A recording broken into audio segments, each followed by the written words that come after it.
Welcome to the 3Haunted podcast, where we bring you all things horror, supernatural, folklore, mythology, and all things that go bump in the night.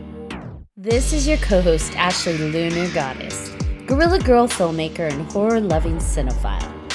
I'm your co-host, John Thomas, paranormal investigator, super smartass, and film lover extraordinaire.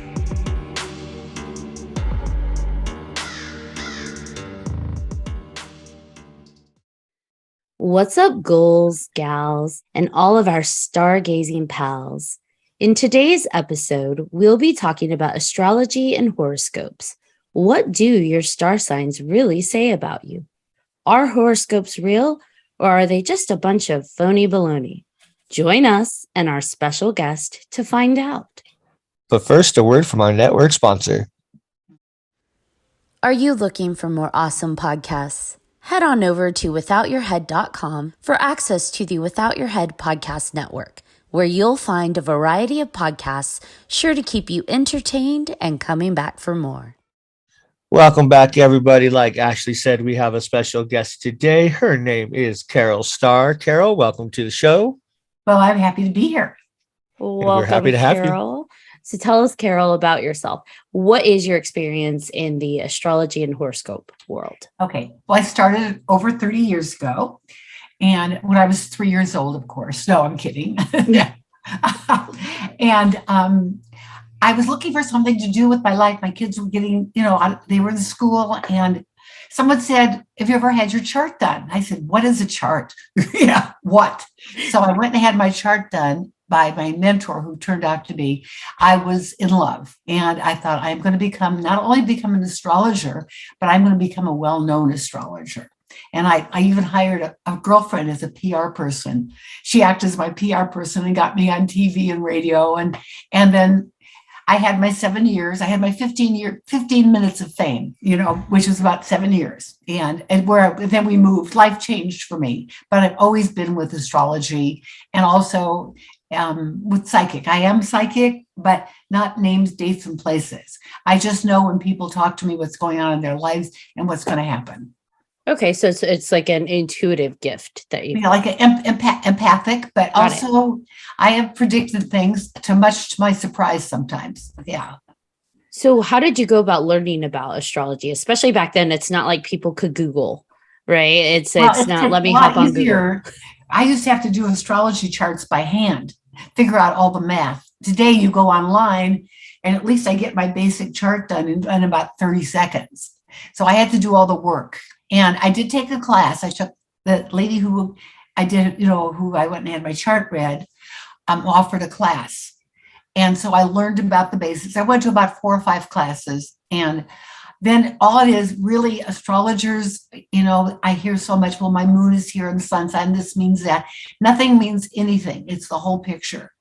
Before you can call yourself an astrologer, you got to do at least a minimum of 1,000 charts, because you don't know what you're talking about. Trust me, that it is a complicated yet simple. It can be simple without getting so crazy with all this different stuff that doesn't really have anything to do with the person. Because when I do a chart for someone, I always say, what is it that you want to know? Is it relationships? Is it career? Is it money? Is it finance? Are you feeling stuck? And so people really appreciate having this very, very in tune reading about them, because astrology can get way off and say, well, you've got Gemini in your 4th house, so this means you are. And that isn't right. Nothing means anything except the total and the human person.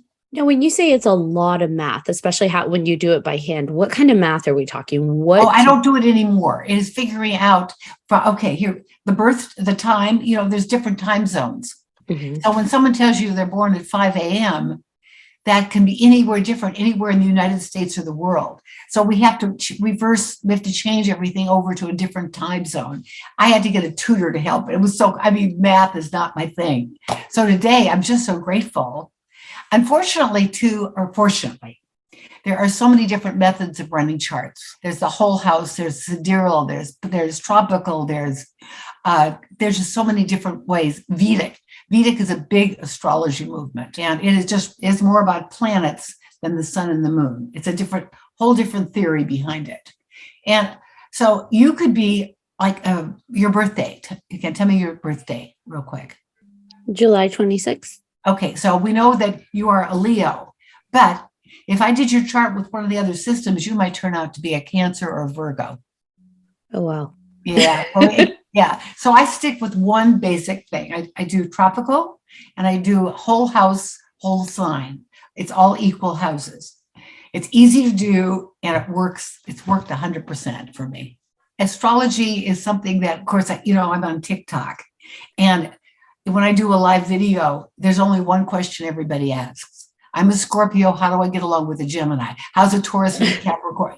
And I thought, and they all know it's amazing. They know their moon and rising sign. They know all the planets. They know the houses. And they'll tell me, oh, I have a stellium of planets. I know I'm crazy. I said, well, you might be crazy because you're crazy, not because of your planet chart. I'm being sort of, cheeky there a little bit. Yeah. I mean, I can feel that though. Some people you do want to just say that too. Oh, yes. Listen, I do psychic readings on the phone and I get a lot of calls. And this has been a very busy morning today. I mean, my phone, and the problems people have, I just try, and I'm really very lucky because usually afterwards they always tell me they feel better and they feel more centered and they're happy with what's going on. Yeah, without having to tell them everything's going to be wonderful, which I don't do. Yeah, that makes sense. Some people do want just the validation of tell me what I want to hear, but then there are those that truly do just are coming with an open mind that are open to what messages they need to hear versus what they want to hear. Yeah, but mostly it's the ones that want to know good stuff. I think we're all like, I mean, if you called up a psychic on the phone or you had your chart done, in your heart, you really want to hear good things, and they're doing a chart. To me, I'm going to say it's 100% positive because I tell them things that are wrong that they need to work on, but I don't make declarations because we are not God. Okay. I can't tell you that you're going to walk across the street tomorrow and your dog's going to get run over, and it could show up on a chart. It could show up because you have free will, because you could decide I'm not going to walk the dog in the street, or you're not going to walk the dog at all. So it's not going to happen. So we all have free will. I always say astrology is like a roadmap. You can go straight, left, right, make a U-turn, or you can go off the road because you have a choice to make anything you want to do in life, no matter what I tell you.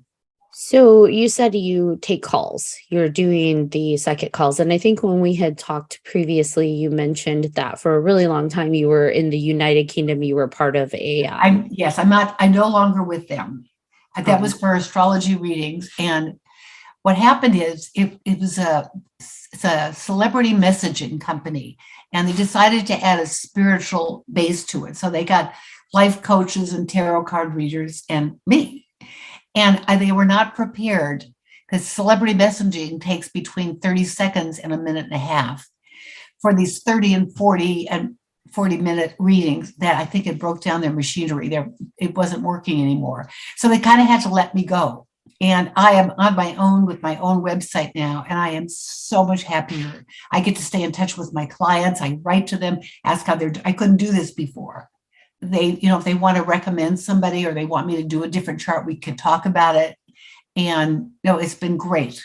And also I don't have somebody taking out 1/3 of the pay. That's nice. That's nice. Yeah. So the calls that you're receiving now, they're from through your website, right? These are just, the company I work for is called Everclear. And I don't, all my calls just come in from people going on there and reading my bio. Oh, okay. And I have some that are directly, I have what they're called preferred customers, people that just ask for me. Mm-hmm. They don't, that they hear about me, but nowhere specific. But my readings, honestly, all come from TikTok. Those are people that's where they find me and then they go to my website and they order. I have 2 video readings, different times. I do a written report, I do a Zoom, and I do a telephone. So they have their choice of anything they want. Okay. Do you feel that by putting together the astrology charts and reading and taking these calls, this is your purpose? Does this feel like this is something that once you started this journey and this path, it was like, aha, this is what I'm meant to I do? had my aha moment. And of course, I've been doing astrology, and how I got into doing the psychic readings. This company found me on TikTok and said, we'd like you to do a couple videos for us because we're adding astrologers. So, and then they said, would you like to join us? So they gave me interviews, and I had never done this before. And I want to tell you something. I think I've had jobs and businesses. I may have told you this before, between 60 and 70 in my lifetime. That's a lot. Yeah. If someone says, you want to try this? I'll say, sure. You want to be our PR director? I didn't even know how to spell it. I said, absolutely. Yeah. Always said yes. I never turned anything down that looked good to me, or I'm never afraid that I couldn't do it. I should have been. Yeah. I think that's how we're always learning and growing, right? Being open to those avenues and paths. So what I do now is like my perfect life. I'm helping people. I get paid well. I mean, that's always nice to get paid for your talents, but getting off the phone or getting a review on one of my readings, and they tell me how much they appreciate it and how much they've learned, and they feel, and they refer me to other people. This is what it's about, is that I know that I am helping. I mean, people call me up crying and upset and disturbed. And when we get off the phone, they'll write me a note afterwards and say, thank you, I'm feeling much better. And they stay in touch with me. I will stay in touch with them. I don't mean for money. I will email them back and say, how are you doing? Is everything going okay? And I encourage them to ask simple questions that I can answer easily. Otherwise, I have to have a conversation. Right. I have some guy who calls me every day. He's in love with somebody and he wants to be sure. He'll just call me to say, I'm doing great today. How are you? He'll talk to me just to have a conversation. I'm doing great. I still love her and I'm working on it. And of course, we talk about it and everything. But I thought, what a compliment to call me just to pay, make money to talk to me. Sounds like you've become his safe person, his confidant and a safe person. Yeah. And it just makes me feel good first of all, a lot of my calls are not always happy people. So when I have somebody happy calling me, I feel really, really good. I do have a question for you, because I know you mentioned there's the different schools of astrology and the different charts. And I know, it was probably, I want to say years ago, but it's probably more of over a decade ago, where they said there was a system that actually had an additional sign in the charts, which made it, 13 signs? I've heard that, and I've never looked into, I don't like to fool around with what works well. It's not that I don't want to learn something new, but when I have a system that works so well, and people will tell me that you got me perfectly. You got everything right about me. And I was using, it's an interceptive system where the 12 houses are intercepted. I thought, that is so confusing. I don't like that. That's too much work. And I learned by the equal house system by somebody who was so revered in Phoenix and around for her astrology readings. I thought, why go somewhere else when this works so well? And I've continued with it. Yeah, you find what speaks truest to you so that you can put your work out there. Don't we all find it if you're going on a diet?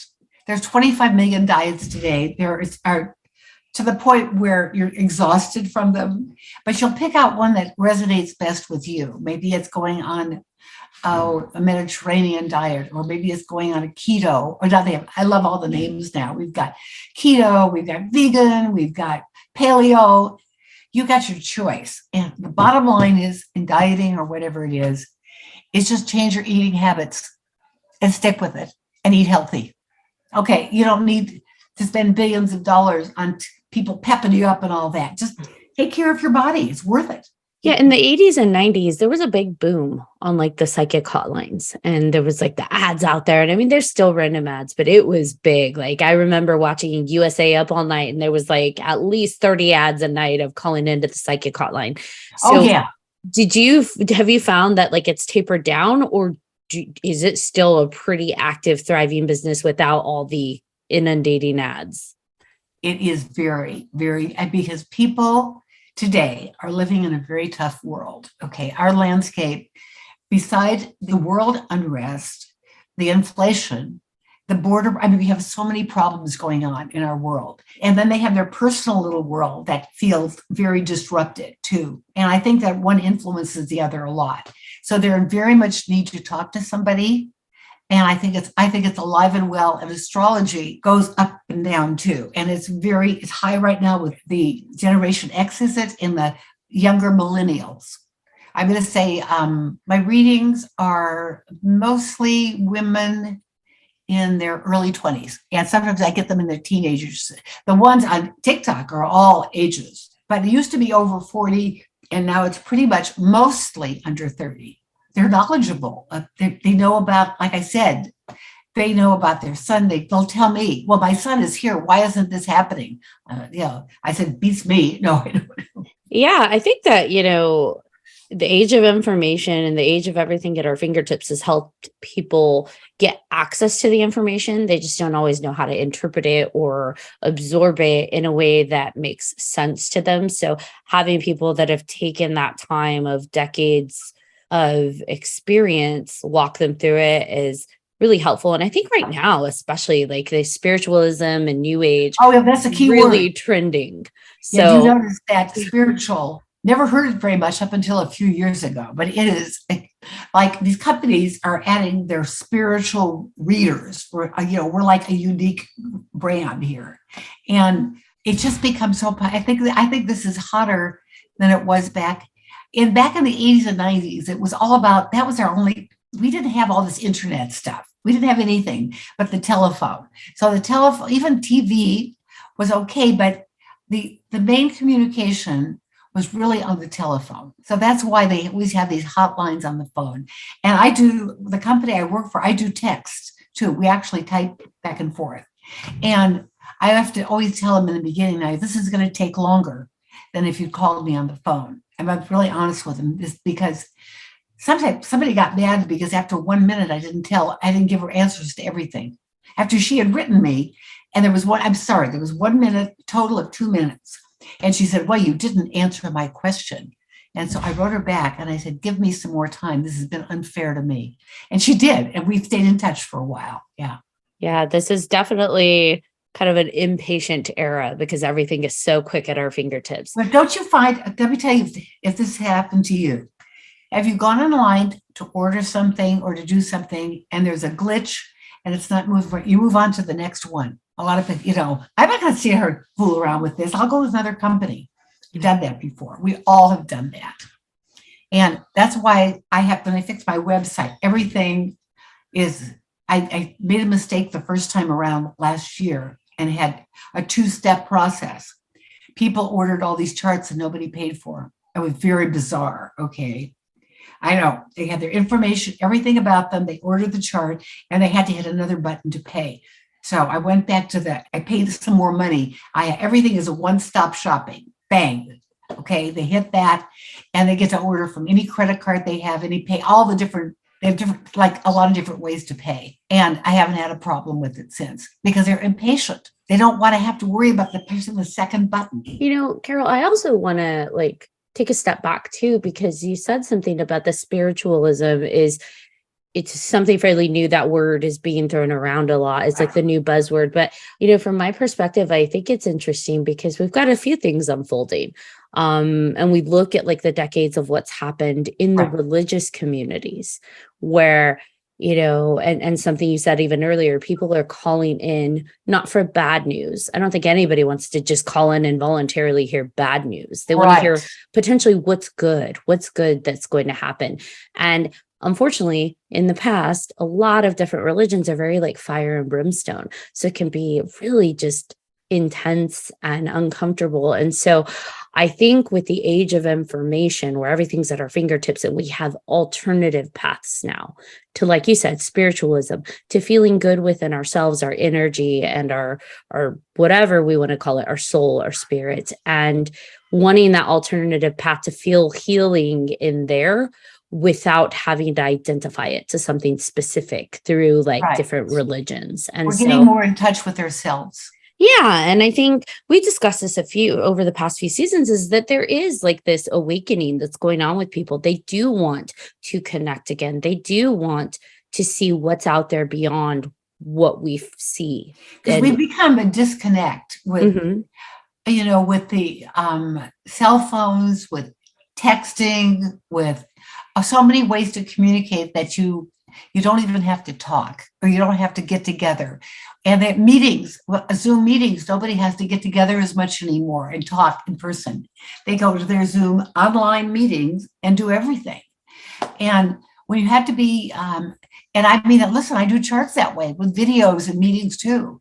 And I have gotten away from doing astrology in person. It is not profitable. It's a lot of work and it's a lot of time, because even if I get paid well, let's say, I have to drive somewhere and drive back. And I can't say, well, your hour and 15 minutes is up and walk out.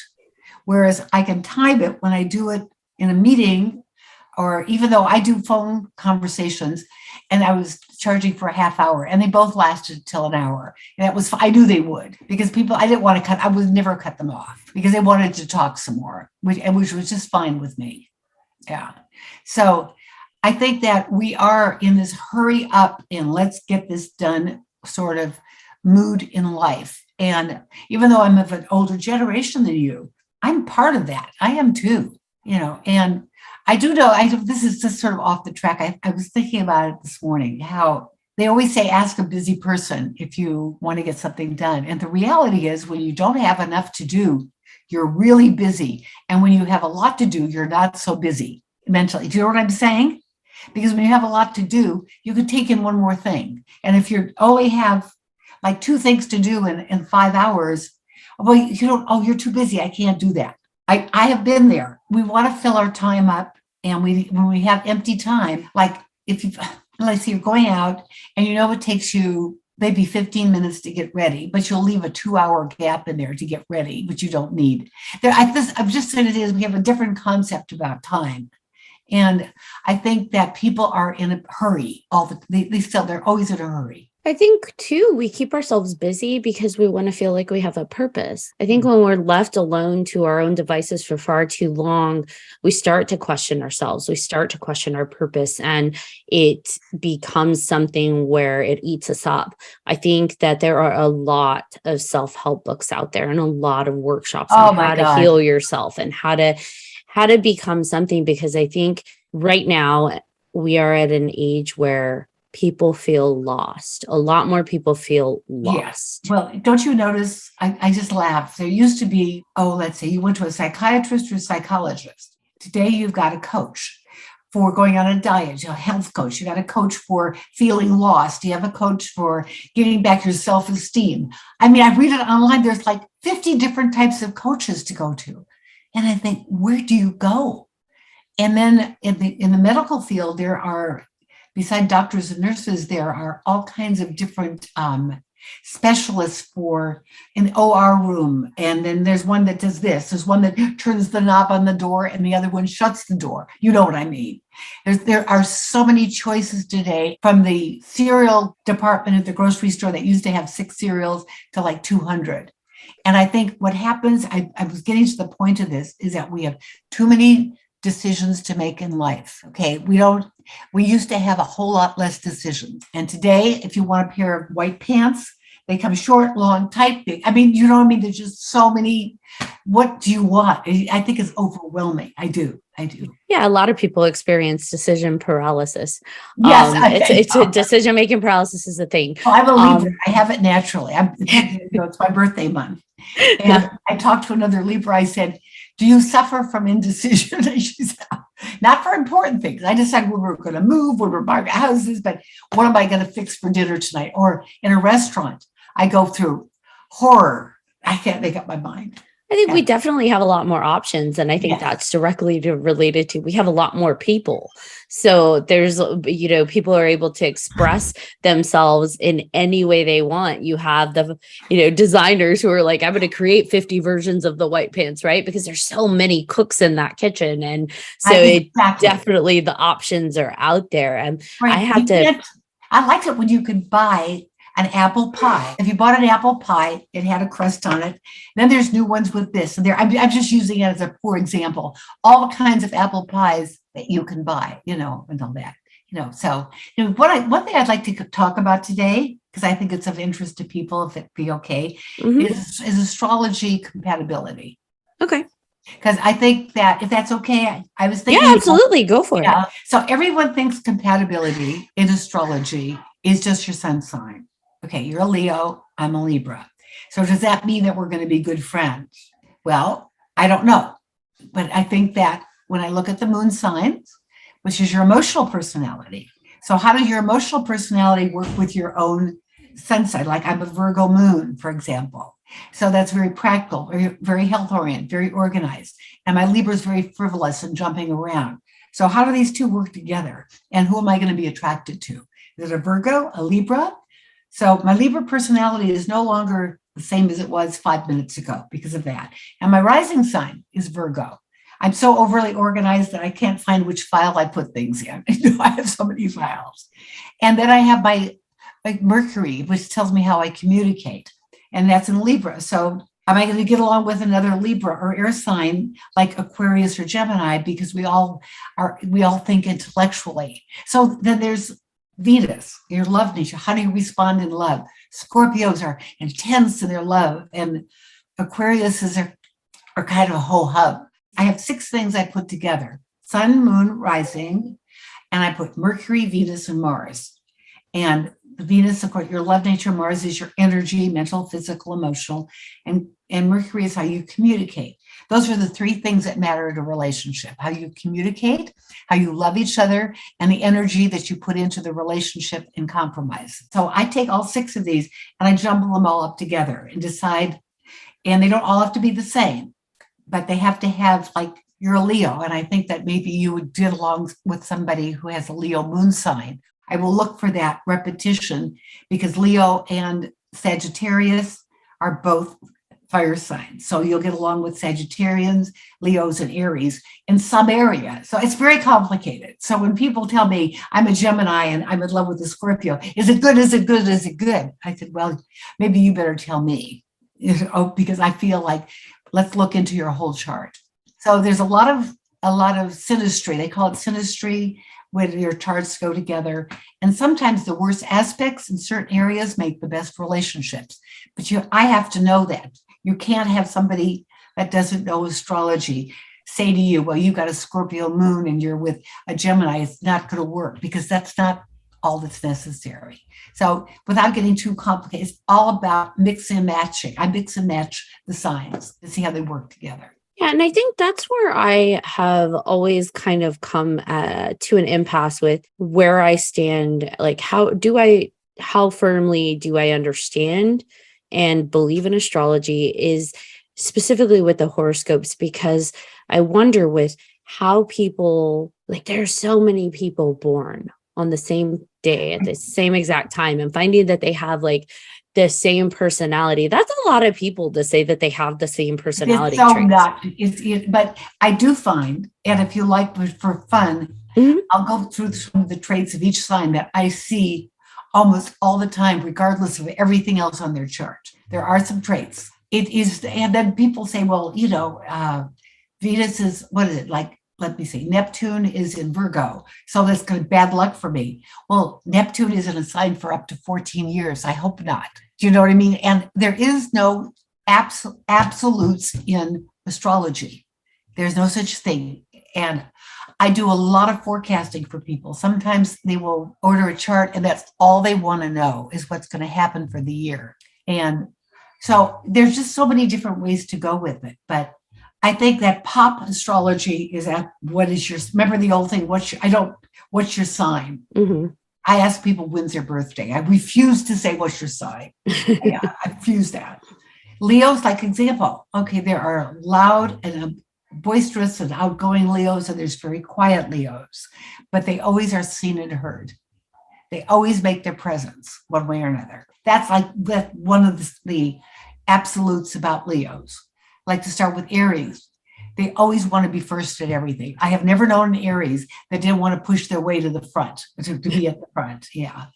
And Tauruses are not stubborn. That's not it. But Tauruses are they're with our Earth sign. They're very pragmatic. I'm just going to say that they follow a path and generally very soft spoken, and they generally don't get angry and yell and scream at all. And Geminis all are outgoing, want to do this. They want to do everything that they possibly can, and it's very hard for them to settle into one relationship. And Cancer people do not stay home, and they do not just necessarily love to cook, but they are the most financially successful sign on the zodiac. People don't know that, but that's particularly Cancer women. They're so driven and they know what they're doing. And they always, every Cancer woman I've known has been extremely successful in what they've done. And then we talked Leo, I mentioned, and Virgos, they always get blamed for being nitpicky. They're demanding though. Virgos can be very demanding in a very quiet way. And they want to get people to do for them all the time. And then Libras, we are indecisive, but we're people pleasers. If I hurt somebody's feelings, I just want to go hide my head. I feel so bad. And most Libras are like that. And Scorpios are sneaky. They're said to be intense and whatever. It's just that they take life very hard. You'll meet a Scorpio with a really good sense of humor, but you'll rarely meet one that isn't extremely intense about life and also is not very flexible. They are not flexible sign. And Sagittarians get their foot in their mouth all the time because they always have some little thing to say or something, and their filter system is not too good. And then we have Capricorns.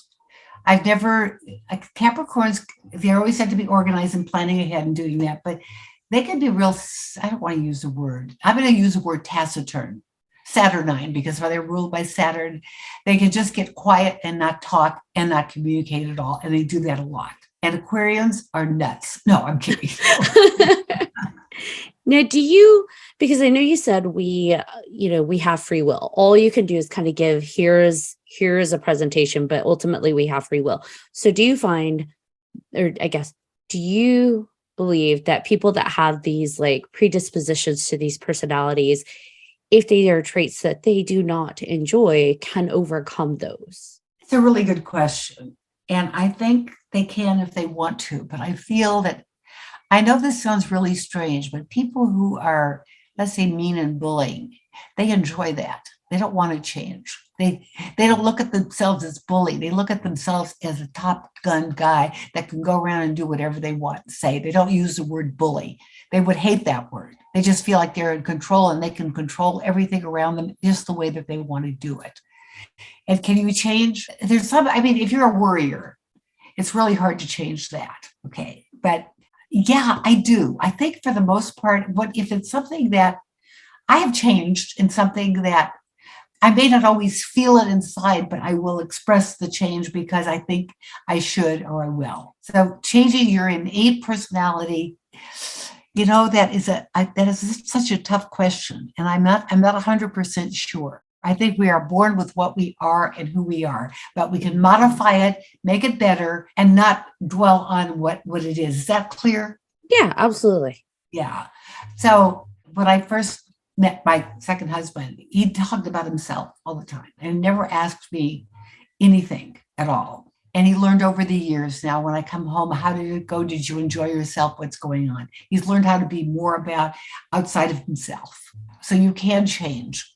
Because I pointed it out to him. I said, I had a second date with him or something. I said, I don't want to go out with you anymore. All you do is talk about yourself. So he called me on the phone and left a message and say, hi, Carol, I've called. I want to talk all about you. Yeah, and he always has got me with his sense of humor, has gotten me out. Yeah. And there are certain signs in the zodiac that fall into these categories too. Somebody asked me, who's the most flexible sign of the zodiac? I had to think about that for a while. And I'm going to say it's probably Aquarians. They will flex. They'll go along with, you need to make a change, you need to do something. They'll usually go along with you pretty well. And the ones that really have the worst time doing it are Virgos and Cancer and Taurus. Now, they always say is that there's fixed signs, there's mutable signs, and cardinal signs. The cardinal signs are the other ones that are the beginning. They start everything. The mutables are able to make changes and are flexible. And the fixed ones don't want to change at all. So like you are, let me see, you're a fixed sign. You are fixed. I am cardinal. And it doesn't mean that you're never going to start anything. That's another thing that's very generalized. We're talking about, 4 zodiac signs. And still, even though it's narrowed down a little bit, not all of these are going to be a certain way. And another thing is, too, someone will say they're on the cusp. There's no cusp, in my opinion. You're one sign or another. If you're born the first 10 days of the sign, you're very strong in that sign. Like a Leo, you're born, what day were you born again? July 26th. Oh, July. Okay, July. I'm sorry, July 20. You were born the first 10 days of the sign, so you are a very strong Leo. If you're born the second 10 days, the next fire sign, which is Sagittarius, you pick up Sagittarius traits. And the third one, you pick up Aries traits with the last 10 days. But the reality is, we have traits, everybody has traits from every sign in the zodiac. But you have predominantly more of a certain type. Like, I have rarely seen a jovial, fun-loving Capricorn. But there has to be a few of them out there somewhere. So it is too general. And I think that that's why doing a chart, if I did your reading for you, to duplicate your chart would take 25,000 years. That's how unique you are in astrology.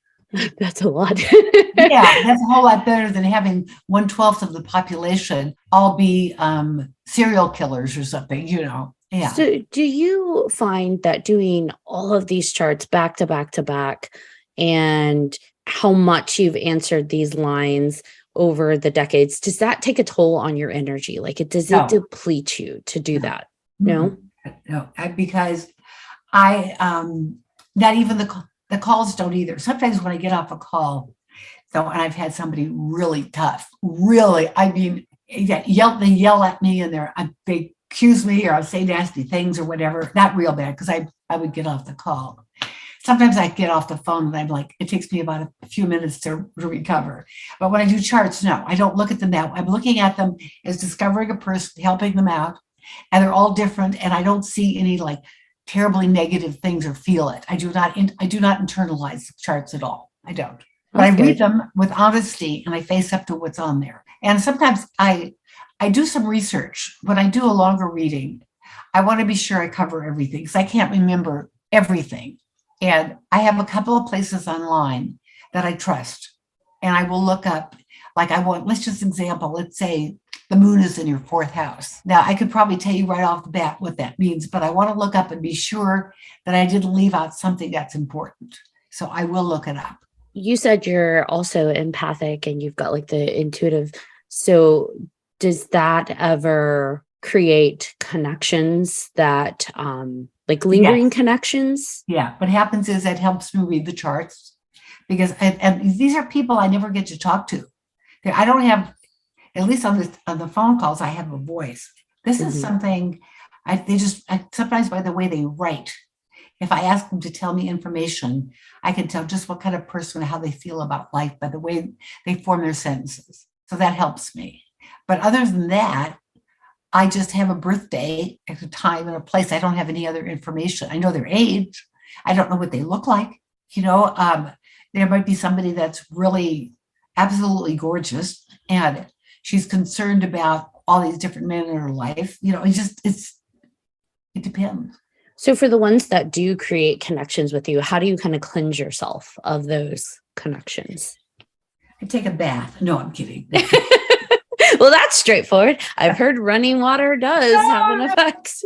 I go eat. No, I don't have to. I just feel, sometimes if I do a couple of charts in the morning, I'm physically tired because I've been talking for like 45 minutes, long time. And so I'm tired of, even after I do, like we're talking a lot here, I'll go have a drink of water and sit down for a minute and then I'm fine. But I get up at 3:30 in the morning and I love the morning because I can just sit here quietly. I get everything done I want to, all the busy work that I have to do for the day.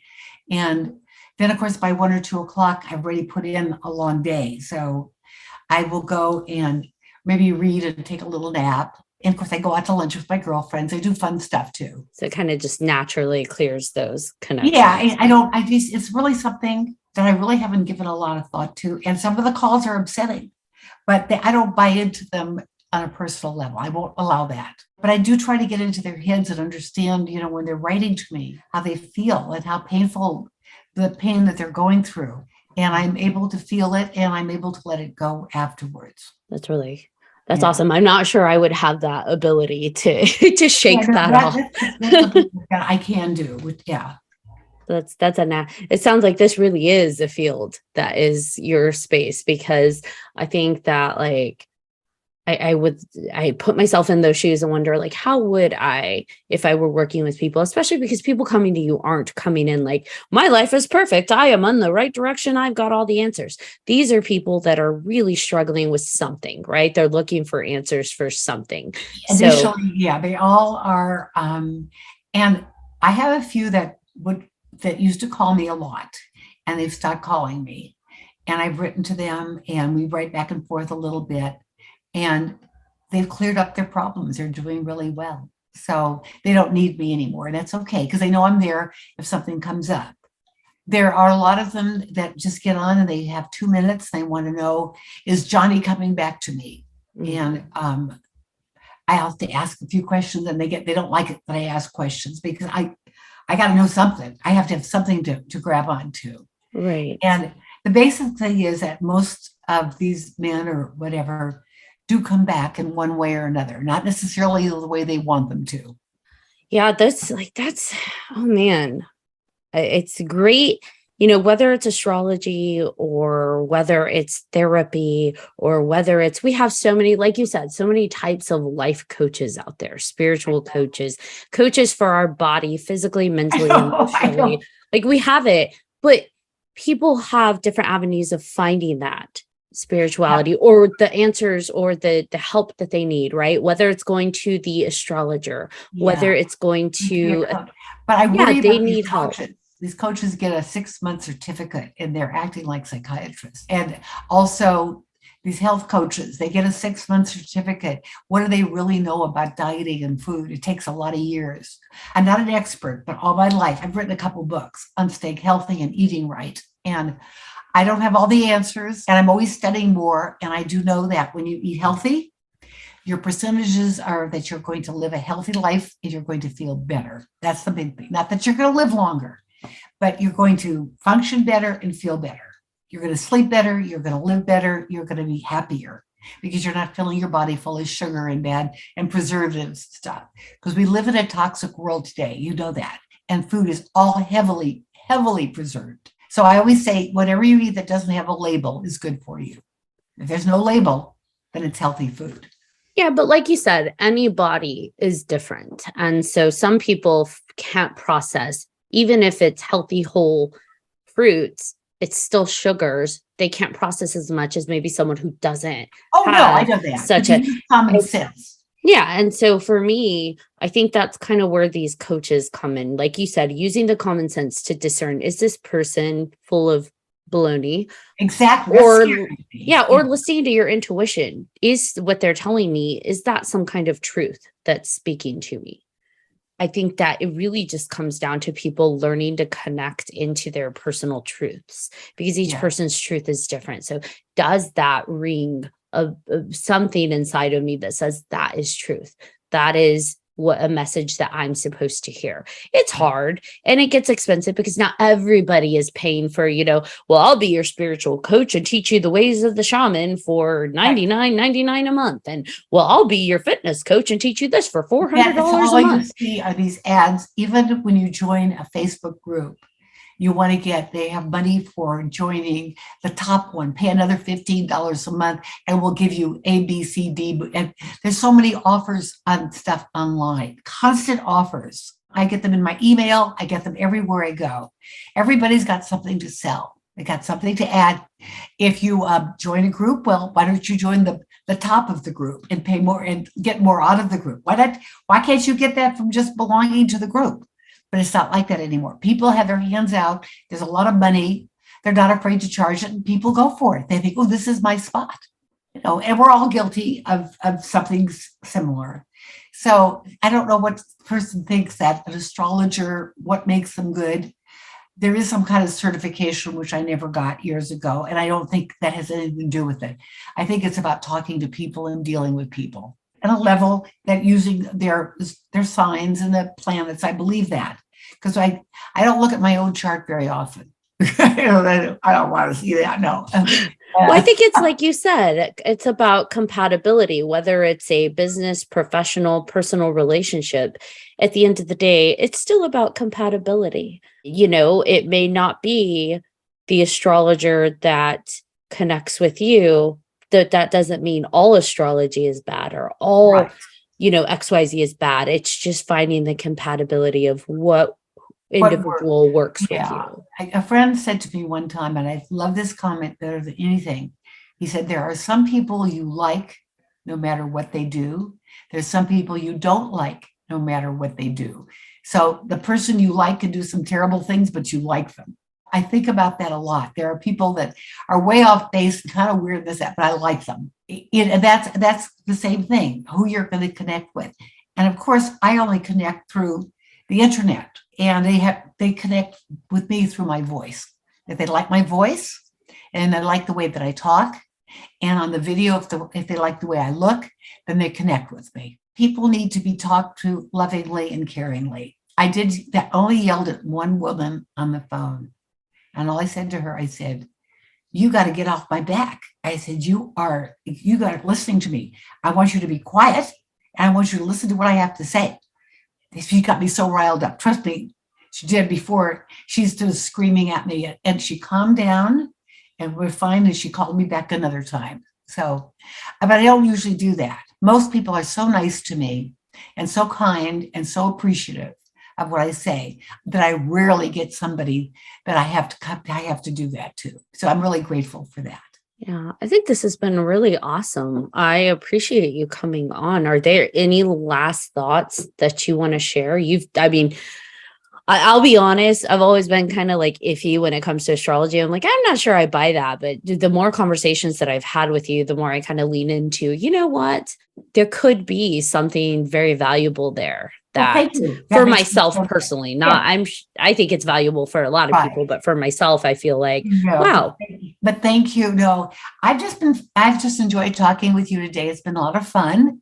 And you've asked very good questions. Got me going. I love it. I love it. I hope to come back again someday. Maybe we'll do a chart on what's going on in the world. Yes, we can do something like that sometime. And no, I'm really happy to be here. Other than they know where to find me on my new website, which is my name is Carol Starr with 2 R's. And my website is carolstarrastrologer.com. You can't get easier than that. That helps. No, you can't. carolstarrastrologer.com. But thank you for inviting me. I'm very honored and very pleased that you did. Thank you so much for coming on. All right, John Thomas, bring us home. All right. Thank you again, Miss Carol, for coming on. We appreciate it. And thank you to all of our listeners for listening to this episode of 3Haunted Podcast with your hosts. I'm John Thomas. I am Ashley Lunar Goddess. And if you have any questions, episode suggestions, or comments, please feel free to email us at 3hauntedpodcast@gmail.com. And like always, we ask, if you haven't done so already, please like, follow, and subscribe to all of our social media. You don't want to miss one crazy moment. Until next time.